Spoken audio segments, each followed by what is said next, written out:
បើសិនជាសម្រាប់អ្នកទាំងអស់គ្នាគិតថាទៅលើពុកប្រភេទនេះប្រឡាក់ដែរឬទេឥឡូវនេះខ្ញុំធ្វើការតេស្តជូនអ្នកទាំងអស់គ្នាតែម្ដងដោយសារតែពុកពណ៌ខ្មៅបងប្អូនយល់ឃើញថាវាមិនសូវប្រឡាក់ទេឬក៏ប្រឡាក់មើលមិនឃើញពេលខ្លះគិតថាពុកធម្មតាប្រើទៅវាអញ្ចឹងក៏ពិតវាប្រឡាក់ទៅដល់ក្អែលទេដោយសារតែបងប្អូនប្រើប្រាស់យូរទៅវាប្រឡាក់បែបហ្នឹងមើលទៅវាគឺបែបរាងសស្លេកៗនៅលើស្បែកពុករថយន្តមួយគ្រឿងនេះគឺជាប្រភេទរថយន្ត Tracker ដែលជារថភ័ក្រខ្ញុំទេគាត់មកពីខាងបាត់ដំបងដើម្បីមកទទួលសេវាកម្មសម្អាតលម្អិតបែបនេះហើយបងប្អូនឃើញទេកំតិចកំទីម្សៅទឹកដោះគោហើយនឹងនំនេកជាច្រើនដោយសារតែរថយន្តដែលមានកូនតូចគឺភាគច្រើនគឺបែបហ្នឹងតែម្ដងគឺជាមិនផុតទេពីម្សៅទឹកដោះគោស្ករគ្រាប់នំកំតិចកំទីអីផ្សេងហ្នឹងគឺសម្បូរមែនតើអញ្ចឹងធម្មតានៅពេលដែលយើងនៅក្នុង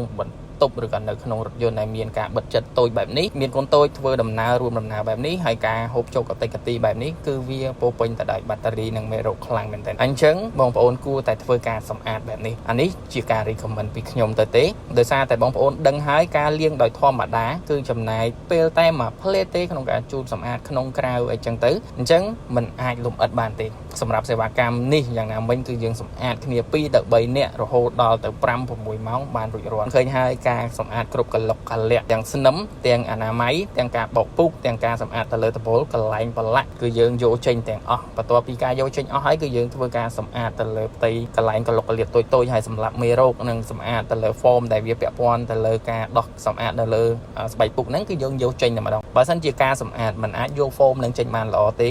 ឬក៏ធ្វើឲ្យតែរួចពីដៃបងប្អូនដឹងហើយសាប៊ូនៅជាមួយនឹងស្បែកពុកជាប្រចាំពេលដែលយើងប្រើប្រាស់វាត្រូវថ្ងៃវាត្រូវកម្ដៅក្ដៅវាអាចឲ្យខូចមុនអាយុកាលវាខូចឆាប់ប្រេះស្បែកពុកឆាប់ប្រេះតាប់ឡូអញ្ចឹងអ្វីដែលយើងធ្វើសម្រាប់អតិថិជនមិនមែនត្រឹមតែសម្អាតទេគឺយើងត្រូវការសម្លាប់មេរោគដោយឧបករណ៍ស្ទីមសម្លាប់មេរោគហើយជាពិសេសនៅពេលដែលយើងធ្វើការងារចប់ទាំងស្រុងគឺយើងត្រូវការ apply ទៅលើ wax ដើម្បីជួយទៅលើតាប់ឡូទៅលើស្បែកពុកទៅលើដៃទ្វារផ្សេងៗដែលជាប្រភេទជ័រហ្នឹងឲ្យវាមានសភាពខ្មៅរលោងល្អហើយជាពិសេសគឺវាទៅជួយចិញ្ចឹមនៃសាច់ពុកនឹងផងអញ្ចឹងបើសិនជាបងប្អូនមានចំណាប់អារម្មណ៍ក្នុងការលាងសម្អាតរថយន្តអាចទាក់ទងមកកាន់ពួកយើងបានអរគុណជម្រាបលា